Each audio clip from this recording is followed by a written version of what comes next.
Hello বন্ধুরা, আপনারা দেখছেন ডিজিটাল সবকিছু ইউটিউব চ্যানেল। তো বন্ধুরা, পশ্চিমবঙ্গের যে বকেয়া ডিএ আপনারা পাবেন, এই নিয়ে একটি মামলা সুপ্রিম কোর্টে অলরেডি চলছে, যেটা আপনারা সকলেই জানেন। তবে গত শুনানিতে সুপ্রিম কোর্টের তরফ থেকে আংশিক রায় যেটা বেরিয়েছে, তাতে করে সরকারি কর্মীরা 25% ডিএ পাবেন এই মুহূর্তে। প্রত্যেকেই জানেন যে 50% ডিএ দেওয়ার কথা হয়েছিল, কিন্তু রাজ্যের আইনজীবী জানিয়েছিলেন যে 50% দিতে গেলে রাজ্যের অর্থ ব্যবস্থা একেবারে ভেঙে যাবে। তো তারপরে কোর্টের তরফে সেই নির্দেশ দেওয়া হয় যে 25% ডিএ মিটিয়ে দিতে হবে, এবং এই মর্মে সবকিছুই আদালতের যে অফিসিয়াল ওয়েবসাইট আছে সেখানে আপলোড করা হয়েছে। এখন বিষয় হচ্ছে, এই যে 25% ডিএ, এটা সরকারি কর্মীদের কাছে কবে আসবে, কবে তারা পাবেন? কেননা এর আগেও পশ্চিমবঙ্গের অর্থমন্ত্রী চন্দ্রিমা ভট্টাচার্য এবং মুখ্যমন্ত্রী মমতা বন্দ্যোপাধ্যায় একাধিকবার জানিয়েছিলেন যে কেন্দ্রীয় সরকারের মতো বা কেন্দ্রীয় সরকারি হারে ডিএ দেওয়া সম্ভব নয়, কারণ রাজ্যের আর্থিক পরিস্থিতি সেই রকমের নয়। যার কারণে তিনি হাইকোর্ট থেকে সুপ্রিম কোর্টে এই মামলা টেনে নিয়ে গেছেন, কিন্তু সুপ্রিম কোর্টেও সেই রায় সরকারি কর্মচারীদের দিকে এগিয়েছে।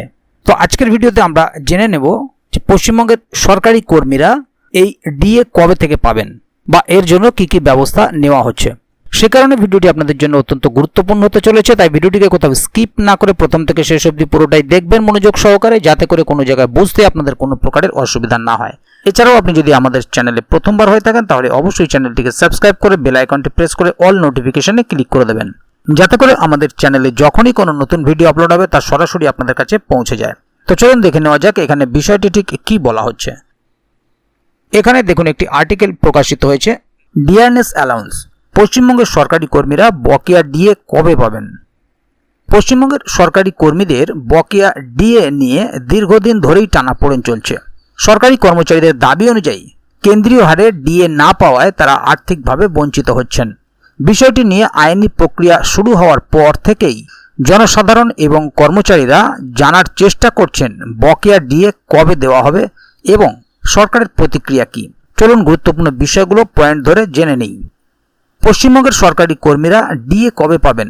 বিগত 16ই মে অনেকদিন পর সুপ্রিম কোর্টে এই মহার্ঘ ভাতা মামলা উঠেছিল, এবং এইখানে কোর্টের তরফে প্রথমে 50% ভাতা মেটানোর কথা বলা হলেও রাজ্যের আইনজীবী জানান যে এর ফলে রাজ্যের অর্থ ব্যবস্থা একেবারে ভেঙে যাবে, এবং এরপর কোর্টের তরফে আগামী 6 সপ্তাহ মানে 2-3 মাসের মধ্যে এই সকল বকেয়া ডিএর মধ্যে 25% মিটিয়ে দিতে হবে।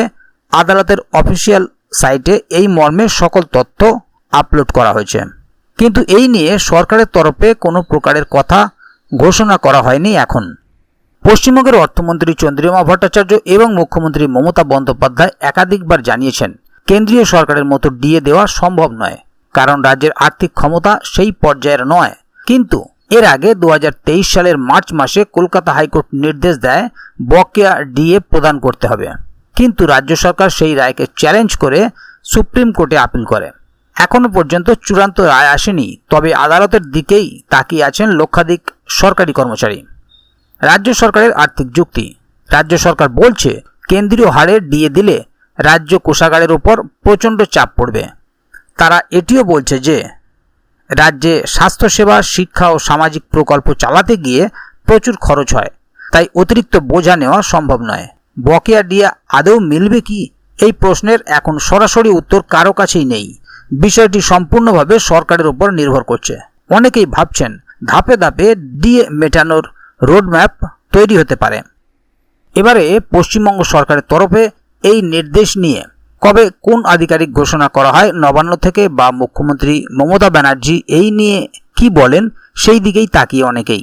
কিন্তু কিছু মানুষ মনে করছেন যে ফের আদালতে পুনর্বিবেচনার আপিল করা হতে পারে, এবং তাহলে এই মামলা আরও পিছিয়ে যাবে।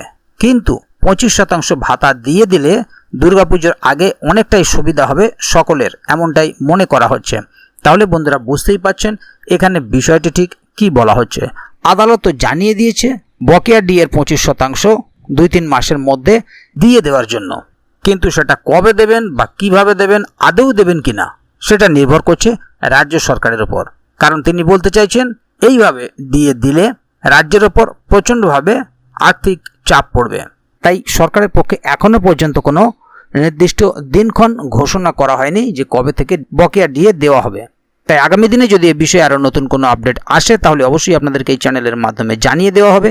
সেই কারণে চ্যানেলটিকে সাবস্ক্রাইব করে অবশ্যই চ্যানেলের সঙ্গে থাকবেন, যাতে করে এই বিষয়ে আগামী দিনে আরও নতুন কোনো আপডেট আসলে তা সরাসরি আপনাদের কাছে পৌঁছে যায়। তো বন্ধুরা, আজকের গুরুত্বপূর্ণ ভিডিও আপডেটটি এখানেই শেষ করছি। ভিডিওটি সম্বন্ধে আপনাদের মতামত এবং আপনারা কে কোথা থেকে ভিডিওটি দেখছেন অবশ্যই কমেন্ট বক্সে লিখে জানাবেন। ভিডিওটি ভালো লাগলে অবশ্যই একটি লাইক দেবেন এবং বন্ধুদের জানার সুবিধার্থে ভিডিওটিকে শেয়ার করবেন, যাতে তারাও বিষয়টি সম্বন্ধে জানতে পারে। ভিডিওটি শেষ পর্যন্ত দেখার জন্য অসংখ্য ধন্যবাদ। আবার দেখা হবে আগামী ভিডিওতে। ততক্ষণ পর্যন্ত ভালো থাকুন, সুস্থ থাকুন। ধন্যবাদ।